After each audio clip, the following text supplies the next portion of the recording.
आओ जी दोस्तों, तो ना देख नवी गड्डी विखावा। टोयोटा नवी गड्डी लॉन्च की जिंदा ना है लैमोजीन 2S35। इन दोस्तों को रिव्यू ले से भाई ने गड्डी की हो जी थोड़ी ये बैटरी वाली गड्डी है ते एदा टायर चेक कर लो सारे दे नाले हैरान शरण बड़े जबरदस्त है भाई को रिव्यू ले से भाई ने की हो जी गड्डी है थोड़ी।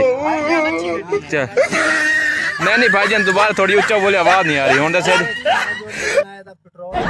अच्छा बात तो क्या बात है जी, क्या बात है। लेकिन कितने दिए तुसा जी? वाह जी वाह, क्या बात है जी, वाह जी वाह, क्या बात है जी, क्या